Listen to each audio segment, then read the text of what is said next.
देख लीजिए, आपको मोस्ट इम्पॉर्टेंट क्वेश्चन है, आपको बॉक्स का क्वेश्चन पेपर में आता है। मैक्सिमम मिनिमम मेथड से करा रहे हैं। ये rectangular box open at the top is 12 volume 32 cc। Find the dimension of box requiring list material for its construction. इसका मतलब ये हुआ कि आपको डायमेंशन निकालना, लेंथ ब्रेथ हाइट निकालनी है उस केस में कि कम से कम मटेरियल लगे बॉक्स को बनाने में। तो बॉक्स है, बॉक्स जो हमारा मान लीजिए बनाना है, उसमें लेंथ ब्रेथ हाइट है। तो हम मान लेते हैं कि उस बॉक्स की let X Y Z be the length breadth length breadth and height of the rectangular box.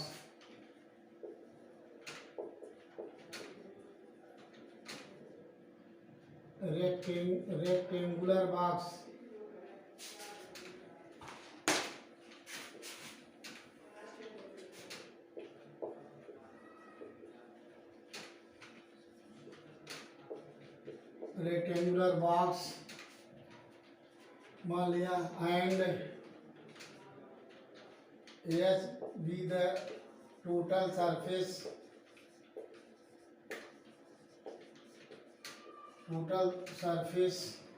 and V be the given volume and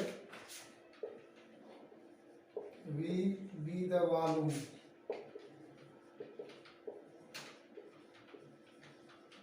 volume मान लिया, वॉल्यूम है। देख लीजिए दिया हुआ है, वॉल्यूम का फार्मूला होता है length into height into length गुणे ब्रीथ गुणे हाइट। ये होता है आपका LBH होता है। तो length means X Y Z ये हो गया।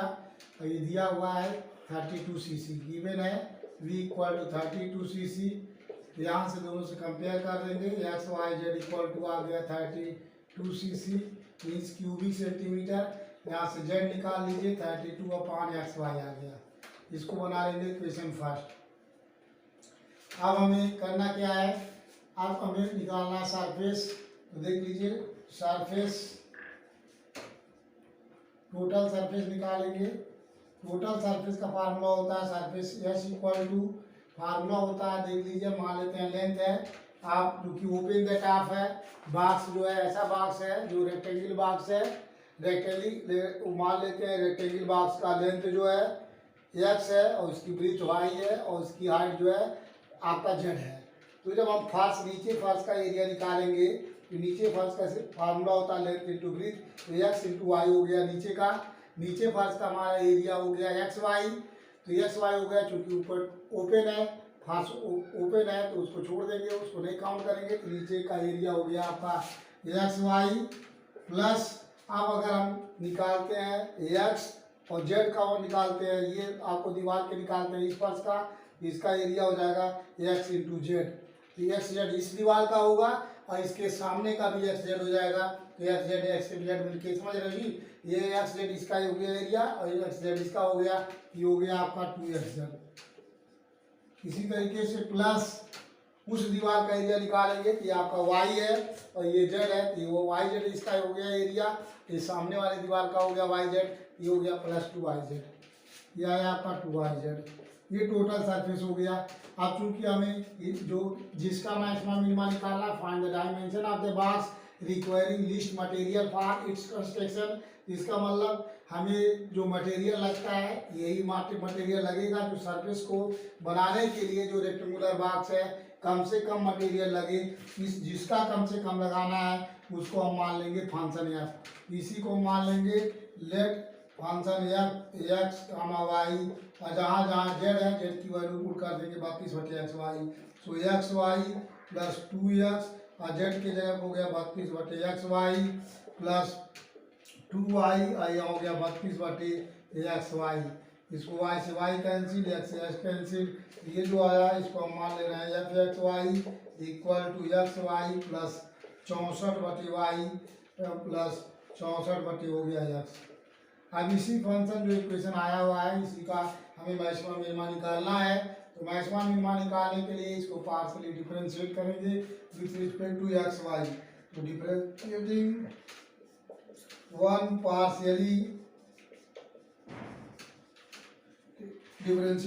पार्शियली with respect to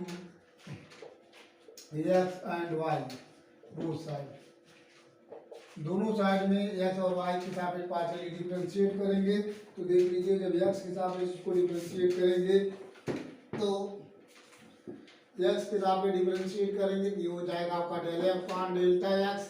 तो delta F upon delta X X के सापेक्ष एक्स का हो गया 1 into Y plus 64 by Y, ये कांस्टेंट हो गया जब एक्स के सापेक्ष डिफरेंशिएट कर रहे हैं 0 हो गया, माइनस 64 अपॉन एक्स स्क्वायर का 1 अपॉन एक्स का हो जाएगा माइनस 1 अपॉन एक्स स्क्वायर, ये हो जाएगा आपका माइनस 64 अपॉन एक्स स्क्वायर।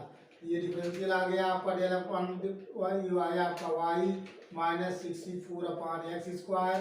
इसी को अगेन एक्स के साथ डिफरेंशिएट कर दीजिए delta 2 upon delta x square, again x के साथ डिफरेंशिएट करेंगे तो वाई इज कांस्टेंट 0 हो गया।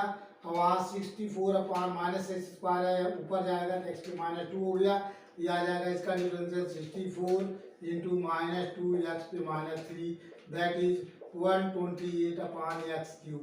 ये आ गया आपका delta 2 upon del x square.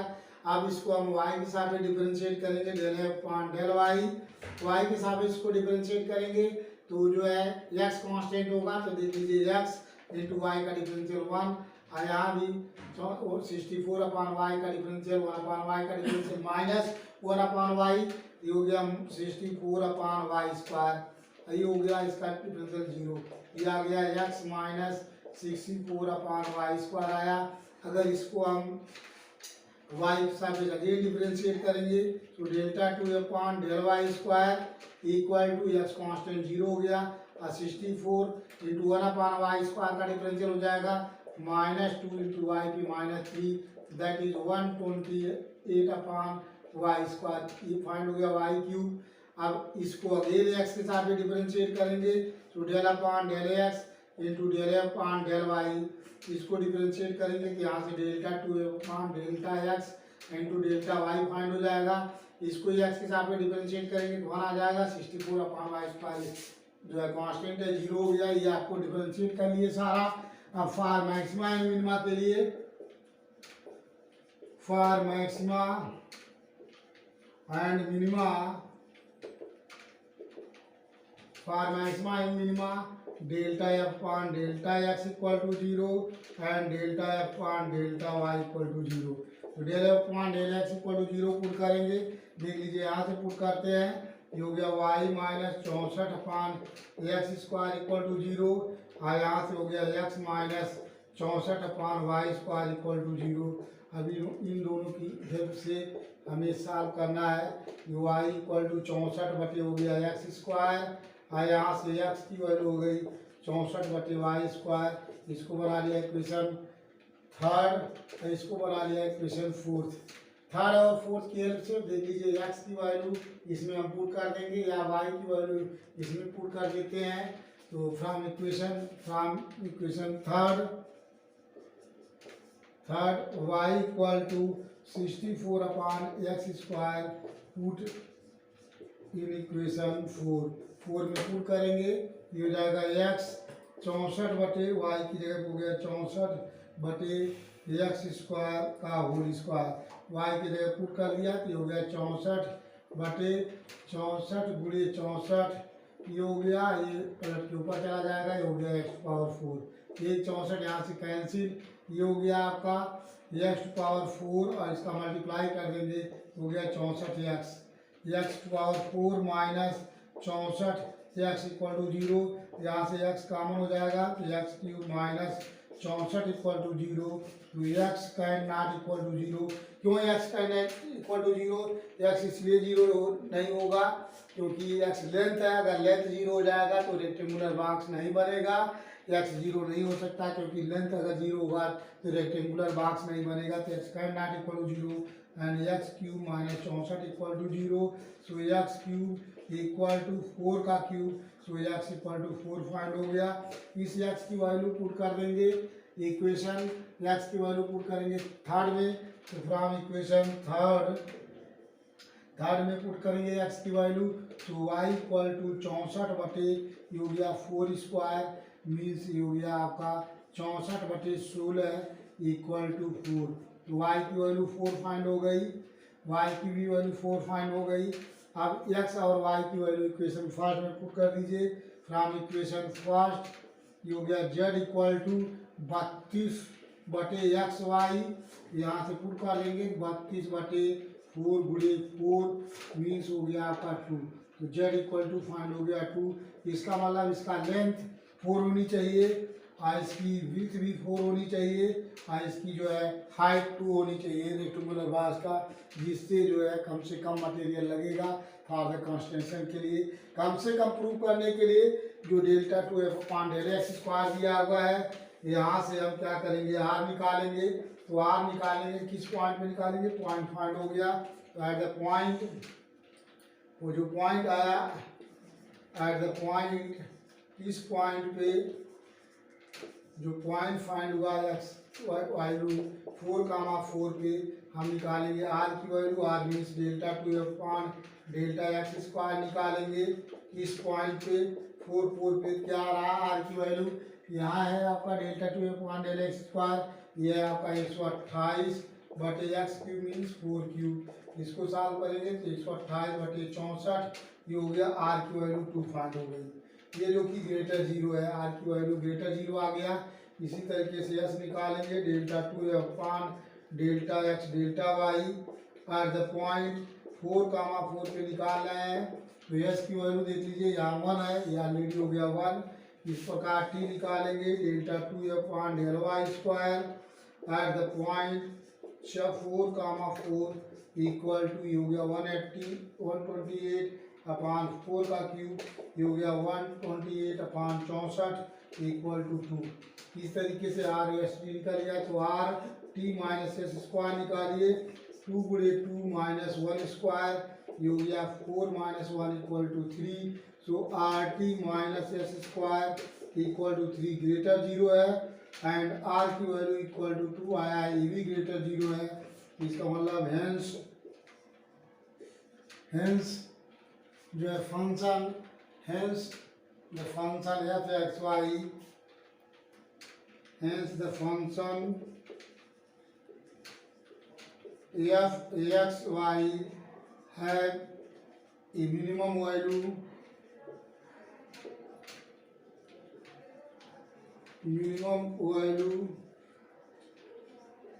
at the point जो है 4,4। अब इसका मतलब कि कम से कम मटेरियल लगेगा इफ जो the dimension of the box are 4,4,2 जो है for the minimum at least material लगना चाहिए, कम से कम मटेरियल लगेगा यदि उसका डायमेंशन 4, 4 एंड 2 हो। Hence the dimension of the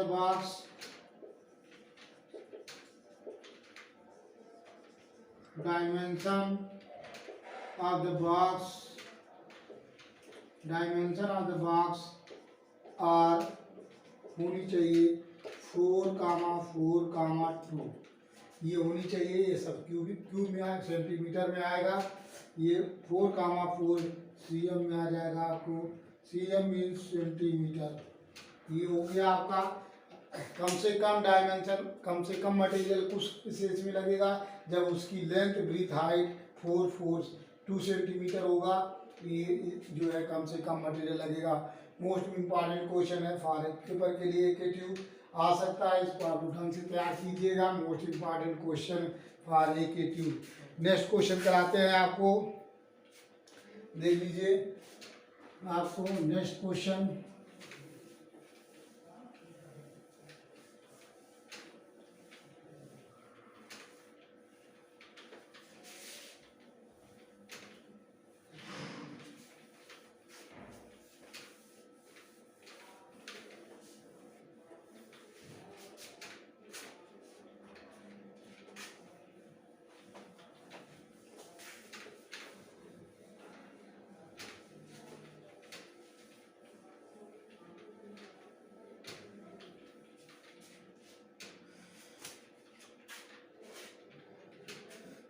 अब आपको नेक्स्ट क्वेश्चन कराते हैं।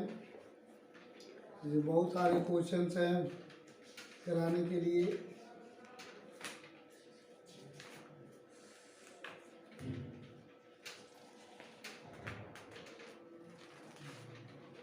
ये क्या है आपको इन a plane triangle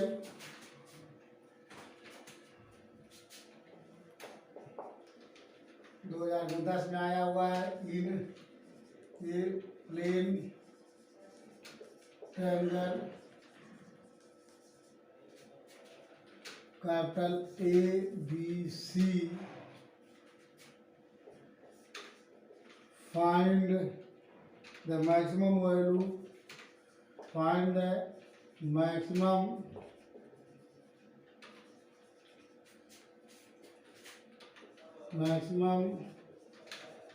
value of cos A, cos B and cos C। इसका निकालना है। इन प्लेन ट्रायंगल में आपको निकालना है कि plane triangle ABC find the maximum value of cos A, cos B, cos C। तो देख लीजिए इसको सॉल्व करने के लिए मैक्सिमम वैल्यू निकालना है। तो cos A, cos B, cos C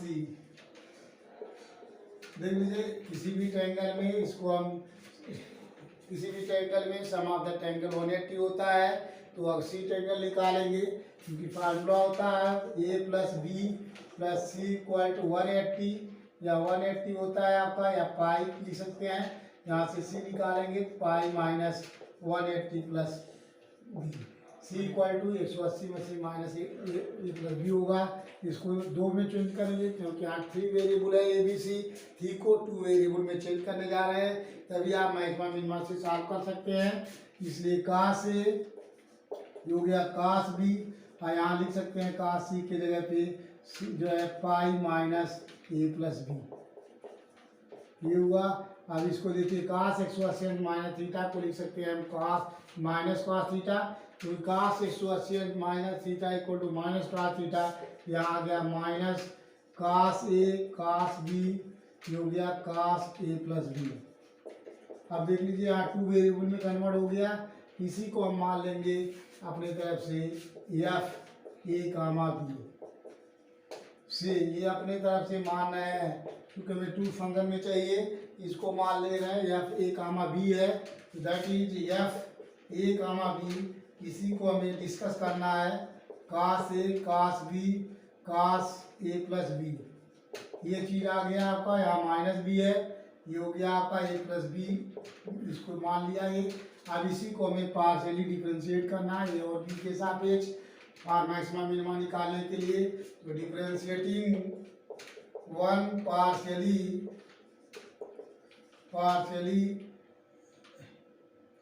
with respect to capital A and B both side. अब A और B के साथ में डिफरेंशिएट करेंगे। देख लीजिए A के साथ में डिफरेंशिएट करेंगे तो ये हो जाएगा delta F upon delta A, ये हो गया माइनस। जब A के साथ में डिफरेंशिएट करेंगे तो B कांस्टेंट है, तो cos B को हमने कांस्टेंट बाहर कॉमन ले लिया। उस केस में इसको मान लेंगे फर्स्ट फंक्शन, इसको मान लेंगे सेकेंड फंक्शन। तो बाई पार्ट डिफरेंशिएशन करेंगे। First function cos A, second का डिफरेंशियल करेंगे cos A प्लस B का डिफरेंशियल हो जाएगा minus sine A plus B, ये चीज आया आपका। Plus second function cos A plus B into first का डिफरेंशियल करेंगे, cos का डिफरेंशियल हो गया माइनस साइन A। यहाँ से पूरा डिफरेंशियल हमने कर लिया। अब करना क्या है, यहाँ से आपको माइनस यहाँ से कॉमन ले लेंगे तो माइनस माइनस मिल के हो जाएगा प्लस cos B, और इसके बाद हो जाएगा देख लीजिए साइन A प्लस B, ये हो गया cos A plus cos A plus B into sine A। इसको फार्मूला लगा सकते हैं का sine A cos B plus cos A sine B, ये हो जाएगा आपका साइन A प्लस B। इसको लिख सकते हैं आप cos B sine A plus B means A plus B plus A, ये लिख सकते हैं। That is cos B bracket में साइन 2a प्लस बी लिख सकते हैं। ये आ गया आपका del F upon del X A की वैल्यू। तो delta F upon delta A की वैल्यू फाइंड हो गई, cos B sine 2a plus B find हो गया। इसी तरीके से जब ए के सापेक्ष इसको हम डिफरेंशिएट करेंगे बी के सापेक्ष, तो delta F upon delta B equal to B के सापेक्ष डिफरेंशिएट करेंगे, तो यहाँ कांस्टेंट ए कॉमन हो गया, यहाँ माइनस कास ए कांस्टेंट हो गया, इसको कॉमन ले लिया। अब इसको फर्स्ट फंक्शन मानेंगे, इसको सेकंड फंक्शन मान के बाय पार्ट डिफरेंशिएशन करेंगे। First function cos B, second का डिफरेंशियल करेंगे तो minus sine A plus B, ये हो गया plus second function cos A plus B, ये हो गया इंटू फर्स्ट फंक्शन का डिफरेंशियल का जो है कास बी का डिफरेंशियल हो गया माइनस साइन बी, ये चीज़ आया। अब यहाँ भी माइनस कॉमन ले लेंगे, प्लस हो गया, ये आया कास ए, यहाँ भी लिख सकते हैं sine A cos B plus cos A sine B, यहाँ भी लिख सकते हैं sine A plus B means B plus A plus B लिख सकते हैं। ये हो गया आपका कास ए, ये हो गया साइन ए प्लस 2b, ये फाइंड हो गया आपका delta F upon delta B. अब यहाँ से हमें delta 2 f upon delta B निकालना है, तो इसी को अगेन अगर हम डिफरेंशिएट करेंगे ए के रिस्पेक्ट में, तो डेल्टा 2 एफ अपान डेल्टा ए स्क्वायर फाइंड हो जाएगा। इसी को डिफरेंशिएट करेंगे ए के सापेक्ष, तो देख लीजिए कास बी कांस्टेंट है और साइन का डिफरेंशियल हो जाएगा कास 2a प्लस बी और फिर 2a प्लस बी रिजल्ट 2, ये आ गया total differential 2 cos B into cos 2a plus B, ये फाइंड हो गया आपका delta 2 upon del A square. इसको अगेन डिफरेंशिएट करेंगे आपके सापेक्ष, delta 2 upon delta B square, इसको या बी के सापेक्ष डिफरेंशिएट कर रहे हैं, कास ए कांस्टेंट हो गया और फिर साइन का डिफरेंशियल हो जाएगा कास ए प्लस 2b और यहाँ 2b का डिफरेंशियल 2, ये फाइंड हो गया आपका 2 कास ए, ये हो गया कास ए प्लस 2b, ये हो गया आपका डिफरेंशियल। इसके बाद हमें जो है इसके बाद इसको अगेन डिफरेंशिएट करेंगे ए के रिस्पेक्ट में, तो del upon delta A bracket में डेल्टा अपान डेल्टा बी, इसको डिफरेंशिएट करेंगे तो delta 2 f upon delta A into delta B, same to same method से करते जाएंगे। इसको हम ए के सापेक्ष डिफरेंशिएट करेंगे, तो देख लीजिए ए के सापेक्ष डिफरेंशिएट करेंगे और बी कांस्टेंट के यहाँ दो फंक्शन हो गया, first function into second function, तो by part differentiation first function cos A, second का डिफरेंशियल करेंगे साइन का कास ए प्लस 2b, क्योंकि ए के सापेक्ष कर रहे हैं, ये आया plus second function sine A plus 2b into first function cos A का डिफरेंशियल, ये हो गया माइनस साइन ए।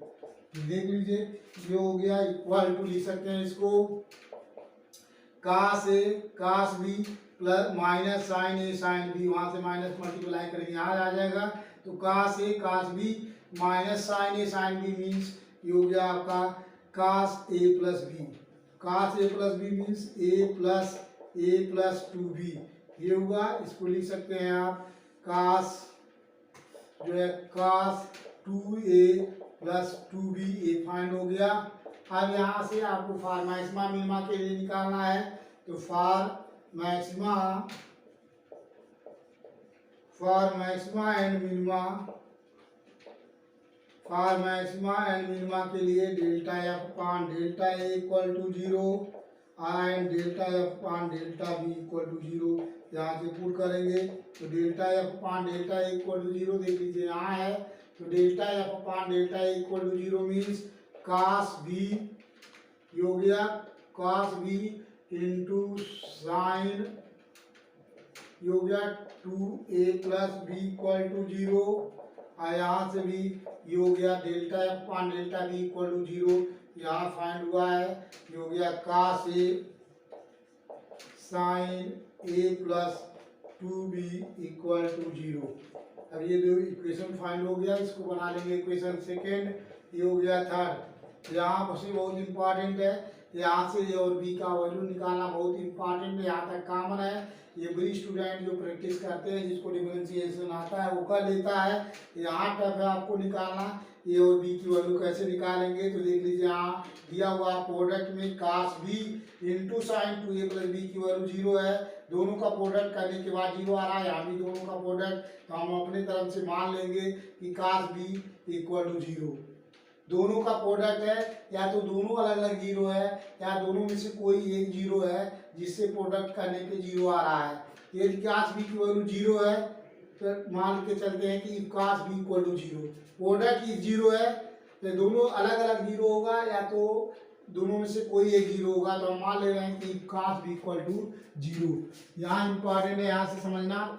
यहाँ से आपको देख लीजिए, cos b इक्वल टू 0, यदि cos b इक्वल टू 0 होगी, cos b किसकी वैल्यू 0 होती है, cos पाई बाई 2 की वैल्यू होती है। तो that is b equal to आ गया पाई बाई 2, b की वैल्यू पाई बाई 2 आ गया। हमने मान के चला कि cos b इक्वल टू 0, तो cos b की वैल्यू 0 होगी, b की वैल्यू आ गई pi by 2।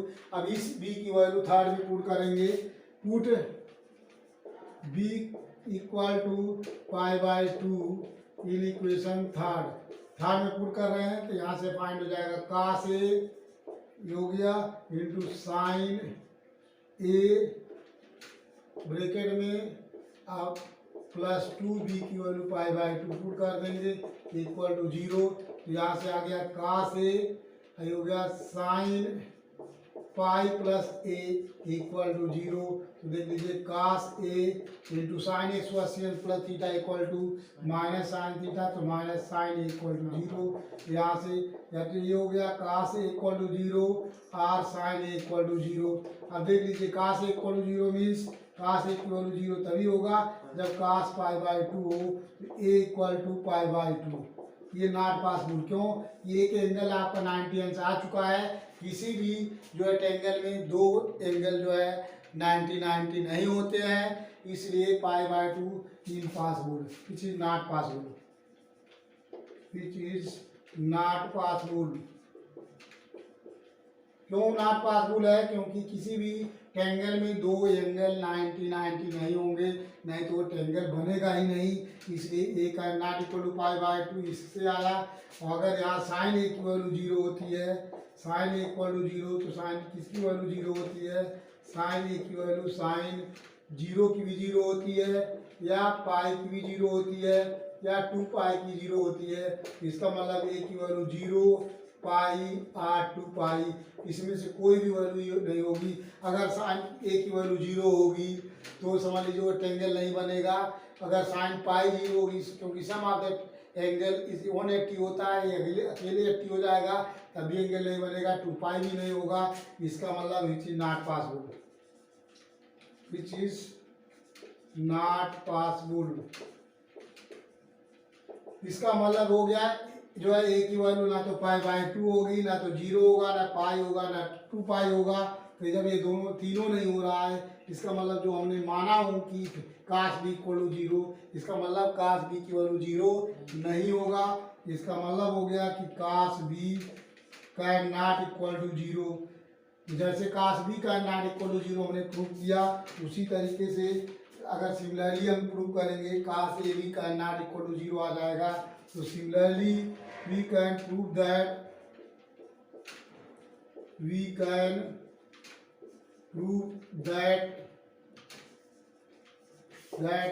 cos a can not equal to 0। इसका मतलब cos b का नहीं 0 है, cos a b का नॉट इक्वल टू 0 आ गया। कंट्रोवर्सी है, क्योंकि हमने पहले cos b इक्वल टू 0 लेके सॉल्व किया था, तो b की वैल्यू पाई बाई 2 आई थी, और इस b की वैल्यू पाई बाई 2 इक्वेशन थर्ड में पुट किया, a की वैल्यू पाई बाई 2 आई, 0 आया, पाई आया, 2 पाई आया, जो इसमें से कोई भी एंगल संभव नहीं है। इसलिए b की वैल्यू cos b की वैल्यू 0 नहीं होगा। यहाँ से प्रूव हो गया cos b का नॉट इक्वल टू 0। जब cos b का not equal to 0, similarly we can prove that cos A का not equal to zero prove कर सकते। इसका मतलब कि काश बी जीरो नहीं है और काश ए भी जीरो नहीं है। जब दोनों जीरो नहीं है इसका मतलब इसका प्रोडक्ट जो है sine two A plus B equal to zero है और sine A plus two B equal to zero है। तो यहाँ से हमें ये जीरो नहीं आ रहा है, यहाँ से निकालेंगे। इसका मतलब मीनिंग हो गया कि साइन जो है two A plus B equal to zero and यहाँ से sine A plus two B equal to zero आ रहा है। यहाँ से क्या होगा, किसकी वैल्यू जीरो होती है, sine two A plus B equal to sine pi. That is यहाँ से आ गया two equal A plus B equal to pi आ गया। इसको बना लेंगे इक्वेशन नंबर जो है आपका 4th। इसी तरीके से यहाँ से सॉल्व करेंगे। किसकी होती है, sine A plus two B की वैल्यू ये होती है साइन पाई की वैल्यू लेंगे। So A equal to two B plus equal to pi, ये इक्वेशन बना लेंगे 5। इन्हीं दोनों इक्वेशन से ए और बी की वैल्यू निकालनी है। यहाँ तक आप लोगों को समझ में आ चुका होगा। अब इसके बाद हम क्या करेंगे, इसको इक्वेशन 1 और 4 और 5 को कोएफिशिएंट बराबर करके यहाँ से हम वैल्यू निकाल लेंगे।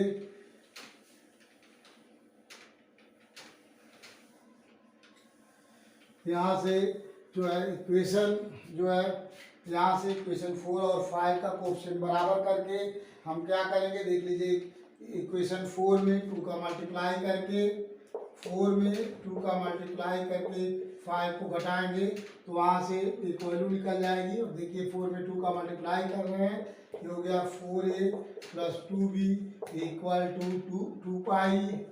यहाँ से इसमें a प्लस ये हो गया 2b इक्वल टू पाई। इसको घटाएंगे तो ये हो गया माइनस माइनस माइनस, ये कैंसिल हो गया, ये आ गया आपका 3a equal to pi. So a की वैल्यू आ गई पाई बाई 3। इसी तरीके a की वैल्यू पुट कर देंगे किसी एक इक्वेशन में। पुट जो है a equal to pi by 3 in equation 4 में पुट करेंगे। यहाँ से आ जाएगा 2 गुणे pi by 3 plus b equal to pi. So b equal to pi minus 2 pi by 3। That is, इसको सॉल्व करेंगे तो आ जाएगा आपका पाई बाई 3। यहाँ से आ गया द पॉइंट जो आया आपका pi by 3 comma pi by 3 are the stationary point. Stationary point find हो गया। अब इसी पॉइंट पे हमें मैक्सिमा मिनिमा निकालना है।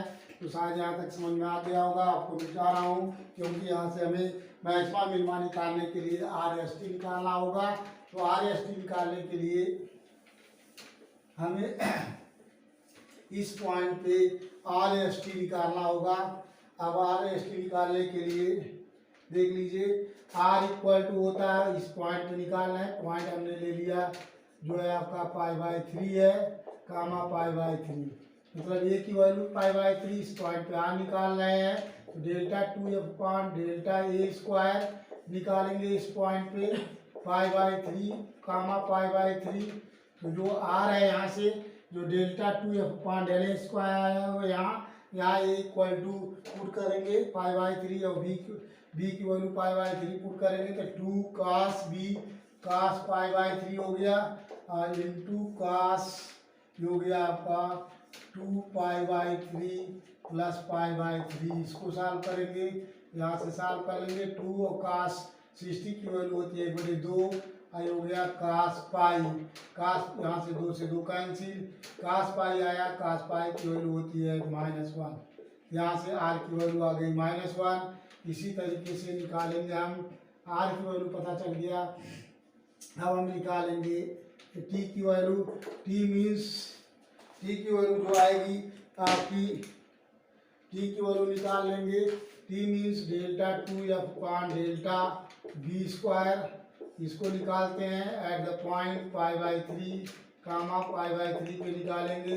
तो देख लीजिए यहाँ भी delta 2f upon delta b square यहाँ पे है, यहाँ भी आपको है 2 cos a means 2 cos pi by 3 ये हो गया। फिर क्लब cos यहाँ भी हो गया, a means pi by 3 plus 2 pi by 3। इसको सॉल्व करेंगे ये हो जाएगा आपका 2 cos पाई बाई 3 केवल 1/2, ये हो गया cos पाई, ये हो गया 2 से 2 कैंसिल, cos पाई की वैल्यू हो गई -1, यहाँ से t फाइंड हो गया, t इक्वल टू -1 आ गया आपका। अब निकालेंगे yes, yes means delta 2 upon delta A, delta B निकालेंगे एट दिस पॉइंट पे pi upon 3 gamma pi upon 3 पे आपको निकाल लेंगे आप यस की वैल्यू। यस मीन्स यहाँ देख लीजिए, यहाँ दिया हुआ है cos 2a प्लस 2b, ये हो गया cos ब्रैकेट में 2 pi by 3 plus 2 pi by 3 होगा, ये पुट करेंगे तो यहाँ से आ गया cos 4 पाई बाई 3, इसको हम सॉल्व करेंगे cos pi plus pi by 3 लिख सकते हैं, cos 180 plus theta equal to minus cos theta, ये हो गया cos पाई बाई 3 और माइनस cos पाई बाई 3 की वैल्यू 1/2, ये आ गया आपका 1/2। अब इस पॉइंट पे निकालेंगे RT माइनस एक्स स्क्वायर निकालेंगे, चेक करेंगे क्या आता है। अब यहाँ से RT माइनस एक्स स्क्वायर निकालेंगे तो R की वैल्यू -1 गुणे T की वैल्यू -1 और -1/2 का स्क्वायर, एक्स की वैल्यू आ गई, ये हो गया 1 - 1/4 दैट इज 3/4। यहाँ से आ गया RT minus X square equal to 3/4 जो ग्रेटर 0 है एंड R की वैल्यू फाइंड हो गया -1 लेस देन 0 है, इसका मतलब the function F A B has a maximum value, hence the function F A comma B has a maximum value,